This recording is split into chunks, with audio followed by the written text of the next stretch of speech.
अमला असंकलिठा ते हुंति परित संसारी। बोलिए भगवान महावीर पावन चरित गुरुदेव जी। बंधु मन वच काय भव सागर को तरण में करो हमारी सहाय। जिन शासन जिन वाणी सदा जयवंत हो। श्रमण संग सदा अविचल मंगल हो। मुक्ति को प्राप्त श्रमण भगवान महावीर स्वामी, उनकी परम पावन कल्याणी भागवती वाणी वाचक प्रमुख श्री इंदर भूति गौतम आदि गणधर भगवंत युग प्रधानाचार्य परम पूज्य श्री सुधर्मा स्वामी जी महाराज, उनकी परम पावन पाठ परंपरा वर्तमान आचार्य ध्यान योगी परम पूज्य श्री शिव मुनि जी महाराज एवं गुरुजन सबके पावन चरण स्रोतों में मेरा अनंत अनंत बार वंदना नमस्कार हो। उपस्थित धर्म प्रेमी सज्जनों, माताओं तथा बहनों, नव तत्व में संबर तत्व चारित्र से 5 चारित्र से पहले 12 भावनाओं का वर्णन आता है। समाई क्यों करनी चाहिए? ये चारित्र क्यों स्वीकार करना चाहिए? क्या इसके बिना गति नहीं है? कहते नहीं है। संसार के अंदर कितनी समृद्धि है, आर पार है। जिनके पास समृद्धि है वो भी सुखी नहीं, जिनके पास समृद्धि नहीं है वो भी सुखी नहीं। सुनते हैं पढ़ते हैं ना, दाम बिना निर्धन दुखी तृष्णा वश धनवान। कहते सारी दुनिया का बिजनेस काम मेरे पास ही आ जाए। भाई सारा तेरे पास आ जाएगा, बाकी कहाँ जाएंगे? क्या जितने मर्जी जाएं, फिर क्या होगा? कहाँ जाएंगे? सारे तेरे को घेर लेंगे। फिर क्या करेंगे? तेरा सब कुछ छीन लेंगे। कहते क्यों? भूखा क्या नहीं करता, भूखा क्या नहीं करता। जितनी आवश्यकता है न्याय नीति पूर्वक बढ़ो, किसी के हक को ना छीने। संसार में विषमता है नहीं, विषमता घटती जा रही या बढ़ती जा रही? उसके पीछे कारण क्या है? जिसकी चल गई वो हीरो और जिसकी नहीं चली वो जीरो। देखता रहता है, फिर वो खाली बैठा क्या करेगा? जब उसको रोजी रोटी के लिए काम नहीं मिलेगा फिर क्या करेगा? फिर चोर बनेगा, डाकू बनेगा, डकैत बनेगा। जो भी उसको साधन मिलेगा उसको क्या करेगा? अपनाएगा। यदि सारे ठीक तरीके से चले फिर तो ऐसी संभावना नहीं। भगवान महावीर स्वामी ने श्रावक श्राविकाओं के लिए 12 व्रत दिए, जिनका संबंध सीधा आत्मा से था। उन्हीं बातों में से 5 अणुव्रत 13 पंथ संप्रदाय के आचार्य श्री तुलसी जी ने 5 अणुव्रतों को लेकर के अणुव्रत आंदोलन चलाया कहते 12 को नहीं अपना सकते, 5 अणुव्रतों को हर कोई अपना सकता है। इनको तो केवल जैन ही अपनाएंगे, वो भी सारे कहाँ अपनाते हैं। यदि दुनिया के लोग इन 5 अणुव्रतों को धारण कर ले तो दुनिया का नक्शा बदल जाएगा। अहिंसा अणुव्रत, किसी को दुख नहीं देना, खाना पीना शुद्ध रखना, सबका ध्यान रखना,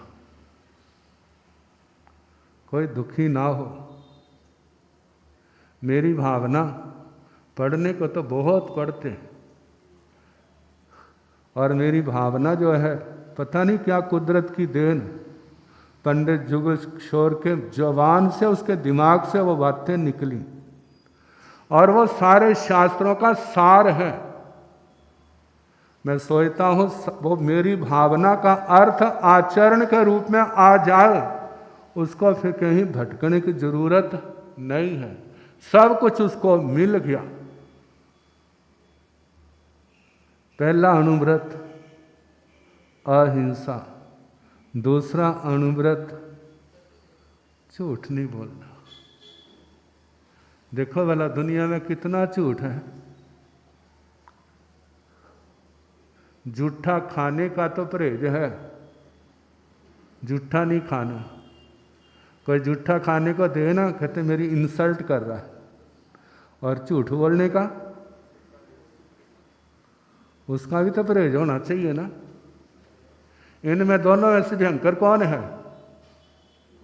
जूठा भयानक है या झूठ भयानक है? लेकिन हमने किसको छोड़ा?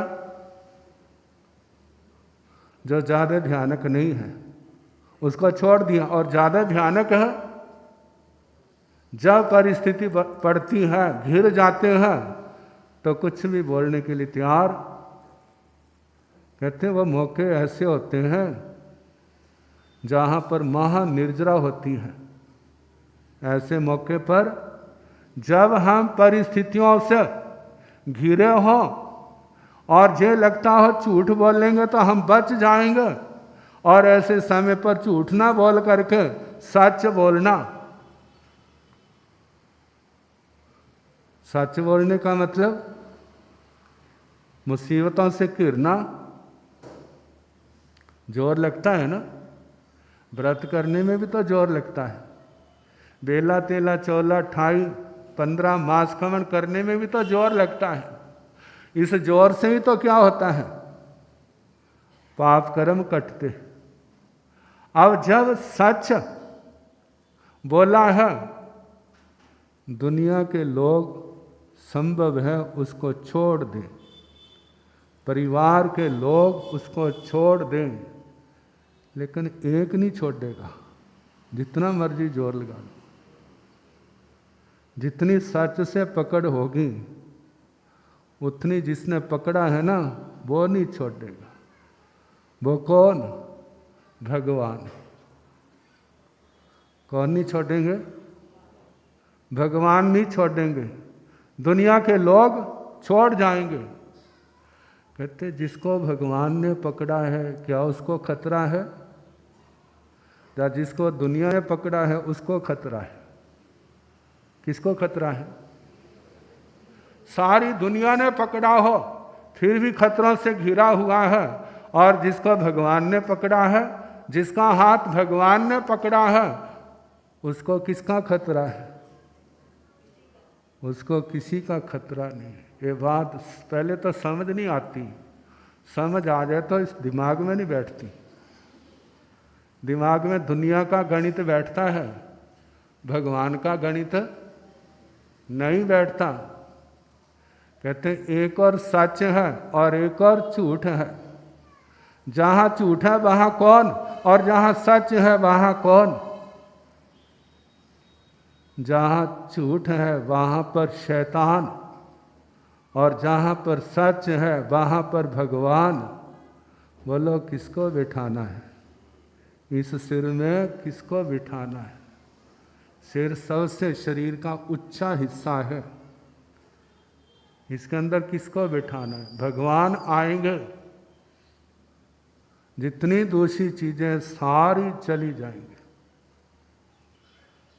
और यदि भगवान जहां से चले गए, जितना दुनिया का गंध है वो सारा कहाँ इकट्ठा हो जाएगा? इस सिर के अंदर इकट्ठा हो जाएगा। इसलिए जो अच्छे लोग हैं वो सच को पसंद करते हैं, और जो अच्छे नहीं हैं उनका क्या कहना, किसको पसंद करते हैं? तो दूसरा अणुव्रत, जब सच आता है उसका विश्वास बढ़ता है। जब सच घटता है तो विश्वास वो भी घटता है। विश्वास बनाने के लिए जीवन निकल जाता है, और गंवाने के लिए कितनी देर लगती है? कहते बस भाई उसने अब झूठ बोलना शुरू कर दिया, इसका मतलब अब दुनिया से हार गया, दुनिया ने उसको अपने कंट्रोल में कर लिया। कहते सच अपनाने से क्या जाएगा? जो झूठी चीजें हैं वो सारी दूर होती जाएंगी, जो सच्ची होंगी वो नहीं जाएंगी, वो उसके पास ही रहेंगी। यदि सारा संसार सच बोलने लग जाए तो क्या कोई तकलीफ है? सारे सच बोलने लग जाए तो हमारे फिर तो बड़ी मुश्किल होगी, फिर तो पर्दा ही नहीं रहेगा। लेकिन जहाँ सच है वहाँ पर भगवान है, उसको खतरा नहीं। जहाँ भगवान है वहाँ शांति है। शांति तो चाहते हैं, लेकिन शांति वाली बात जो है वो नहीं आती। तो दूसरा व्रत सत्य अनुव्रत। तीसरा अस्तेय, चोरी का त्याग, किसी का अधिकार नहीं छीनना, किसी का अधिकार नहीं लेना। अपना है छोड़ दे, कोई नुकसान नहीं होगा। तेरा होगा तो दोबारा आ जाएगा घूम घुमा के। यदि तेरा नहीं है तो जितना मर्जी संभाल के रख, जिस समय आपकी पकड़ कच्ची होगी उस समय हाथ छुड़ा के भाग जाएगा। क्यों? क्योंकि वो आपका नहीं है। जो आपका है वो ढूंढते ढूंढते आपके पास आ जाएगा। 2 दिन पहले क्या, 2 दिन बाद क्या। हमारा अपना कौन है? जो हमारी अपनी कमाई होगी। जो अपनी कमाई नहीं है वो हमारे पास नहीं आएगी। हमारी कमाई पुण्य की है तो पुण्य आएगा, धर्म की कमाई है तो धर्म आएगा, और पाप की कमाई है तो फिर कौन आएगा? तो कहेंगे दुख हो गया, मारे बड़ी मुसीबतें छोड़ती नहीं है, मुसीबतें ने घेरा हुआ मेरे को। किसने बुलाया उनको? कहते मैंने तो नहीं बुलाया। कहते जे बिना बुलाए नहीं आती। किसी ना किसी जन्म में कहीं ना कहीं वो बीज बोए थे, आज मौका आ गया, अवसर आ गया है। इसलिए गए सुकुमार जी ना कभी बोए थे, जब मोक्ष में जाने लगे, अरे कहाँ जाता मोक्ष में, मेरा हिसाब पूरा कर। छोटी सी बात को लेकर के कौन आ गया? वो 100 मील काल का रूप ले बन के आ गया। अब उन्होंने मोक्ष में जाना है, कहते जे भी ऋण उतर जाए बड़ा अच्छा, और उन्होंने उतार दिया, और उसके साथ सारी दुनिया के ऋण क्या हो गए? उनके खत्म हो गए। तो तीसरी बात अस्तेय, अणुव्रत, तीसरा व्रत। जहाँ पर ये बात आ जाए, देखो भला तालों वालों का कितना धंधा है, और ताले कितने प्रकार के आगे हैं, कितने प्रकार के हैं। पहले तो ताले दिख जाते, अब दिखते भी नहीं हैं। चाबी वाला स्थान जो है वो भी छिपा देते हैं, ढूंढता रहे। ऐसा क्यों है? तालों की जरूरत क्यों पड़ी? घर के अंदर ताले क्यों है? विश्वास नहीं, विश्वास खत्म हो गया। कहने को तो सुरक्षित, लेकिन दूसरे शब्दों में कहा जाए तो घर का अविश्वास, अविश्वास है, इसलिए ताले आए, चाबियां आई। यदि अविश्वास ना हो, विश्वास हो, फिर वहाँ पर ताले कुंडी की जरूरत, चाबी की जरूरत नहीं है। क्यों आया? क्योंकि प्रकृति का नियम खो दिया। अस्तेय अनुव्रत है। देखना कितना विश्वास बढ़ेगा। और दरिद्रता का मूल कारण क्या है? ये चोरी ही तो है। दूसरे का चुराया और समय आने पर वो उठा करके उसका ले गया। वो उसका उठा रहा है, वो उसका उठा रहा है, और ये परंपरा कब तक चलेगी? इसको खत्म करना है तो चोरी को छोड़ो। चौथा व्रत ब्रह्मचर्य। साधु का पूर्ण है, गृहस्थ का अनुव्रत है। मर्यादा में आओ। आज साइंस वाले डॉक्टर जो एड्स महाबीमारी है उसका कारण क्या बताते हैं? असुरक्षित संबंध। जे बातें तो हमारे भगवान कब से कह रहे हैं। 2500 साल पहले भगवान महावीर ने कहा, उनसे 250 वर्ष पहले भगवान पार्श्वनाथ जी ने कहा, उनसे 83,000 वर्ष पहले भगवान आरिष्ट नेमी जी ने कहा, उनसे 5 लाख वर्ष पहले भगवान नमीनाथ जी ने कहा, और उनसे 6 लाख वर्ष पहले भगवान मुनि सुब्रत स्वामी जी ने कहा, उनसे 55 लाख वर्ष पहले भगवान मल्ली जी ने कहा। ऐसे हर तीर्थंकर भगवान महाव्रतों का, अनुव्रतों का उपदेश दे रहे हैं। किसके वास्ते? इस संसार के लिए। चौथा व्रत ब्रह्मचर्य अनुव्रत। जो इस व्रत का पालन करते हैं, दिमाग कितना हल्का होता है, आत्मा को कितनी शांति होती है, आत्मा में निर्भयता कितनी होती है, पाप घटता है, पुण्य बढ़ता है, लेकिन इच्छाओं पर तो कंट्रोल करना पड़ता है। मन के ऊपर संयम रखना पड़ता है, इंद्रियों पर संयम रखना पड़ता है। मन और इंद्रियों पर संयम रखने के लिए, खाने पीने देखने के लिए इनका संयम रखना पड़ता है। खाने पीने में, देखने में संयम रखो, इंद्रियों का वश करना आसान हो जाएगा, मन को वश करना आसान हो जाएगा। जब खाने पीने देखने का संयम नहीं है तो इंद्रियों के, मन का संयम भी संभव नहीं होगा। जब मन का संयम नहीं, इंद्रियों का संयम नहीं, सामायिक में स्थिरता नहीं आएगी, धर्म ध्यान में स्थिरता नहीं आएगी, जप में स्थिरता नहीं आएगी, स्वाध्याय में स्थिरता नहीं आएगी, धर्म आराधना में स्थिरता नहीं आएगी। बिना स्थिरता के जो हम धर्म क्रिया करते हैं उसकी कीमत नहीं पड़ेगी, उसके अंदर रस नहीं आएगा, वो इतना काम नहीं कर सकेगा। क्यों नहीं करेगा? क्योंकि हमारी साधना में कमी है, हमारे संयम और तप में कमी है। अब उस कमी को दूर करने के लिए भगवान ने क्या संदेश दिया? ब्रह्मचर्य का ध्यान रखो, सदाचार का ध्यान रखें। यदि बहनों के लिए पति व्रत है तो भाइयों के लिए पत्नी व्रत है। बहनें अपनी मर्यादा में रहें, भाई अपनी मर्यादा में रहें।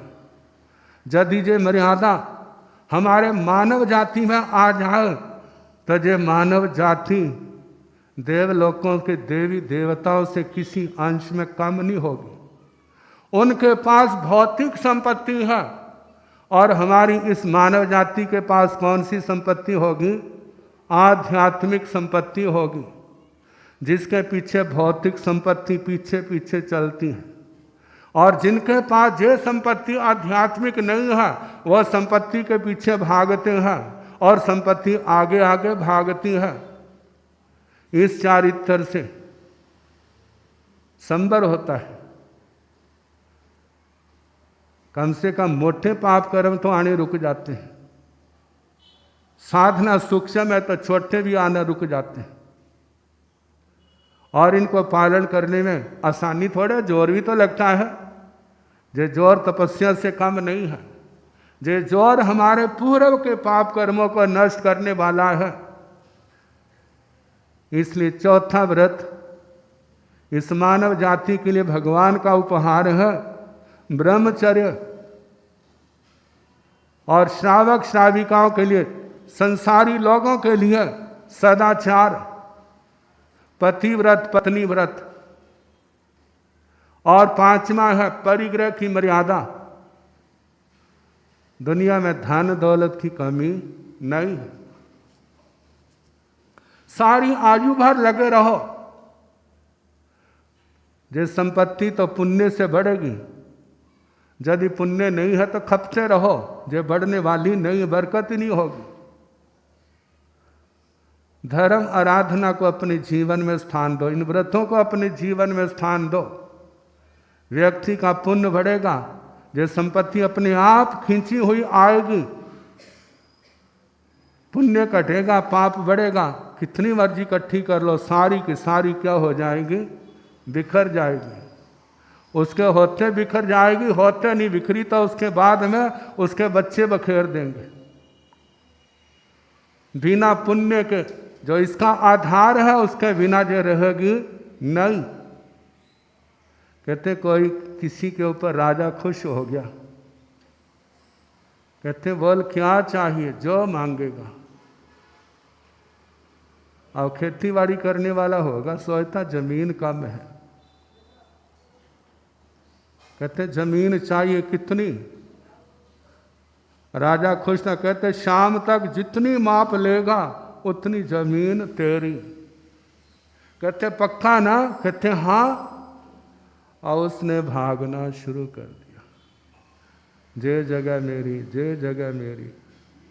सुबह चली गई, दोपहर आ गई, धूप पड़ रही है। कहते कोई बात नहीं, सारी उम्र आराम ही तो करना है। भाग रहा है, थक जाता है, थोड़ा धीरे, फिर भागता है, फिर भागता है।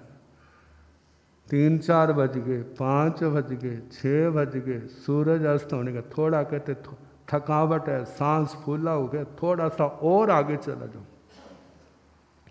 बढ़ता जा रहा है, अभी सूरज और है, और आगे चला जाऊं।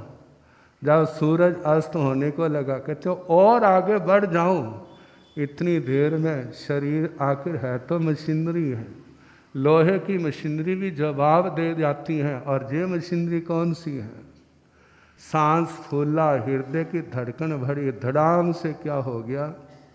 बड़ा खुश था, मेरी कितनी जमीन हो गई है। हाथ फैला के वह वहां से लेकर के इस राजा के बाद दूसरा राज तो मेरा ही है। अब मेरा कौन मुकाबला कर सकता है? जिस समय नीचे धड़ाम से गिरा है, हृदय गति रुक गई और उसका नमो जिनाणं जिए ध्यान। राम नाम सत्य है। दुनिया के शब्द जो चलते हैं ना, वो उसके हो गए। क्या ले गया साथ में? जितनी इतनी घड़ियां जमीन मापने के लिए लगाई है, यदि इतनी देर वो समाय कर लेता तो, इतनी देर समाय कर लेता तो उसकी दुर्गति बच जाती, सदगति का अधिकारी बन जाता। एक समय की भी इतनी कीमत है तो उसने तो सारा दिन लगा दिया था। यदि इतना जोर आत्म दमन में, इंद्रियों के दमन में, कषायों के दमन में लगाते तो उसकी दुनिया बदल जाती। लेकिन क्या करें, उसको तो ज्ञान नहीं था, उसको ज्ञान नहीं था, इसलिए बाहर की दुनिया में भागा। आप सबको तो ज्ञान है ना? बोलो किसको ज्ञान नहीं है? बोला सबको ज्ञान है। हम किस ओर बढ़ रहे हैं? क्या आत्मा के अंदर आने के लिए प्रयास हो रहा है, जब बाहर की दुनिया की ओर हो रहा है? कितना बाहर की दुनिया की ओर बढ़ जाओ, वहाँ पर समाधि नहीं है।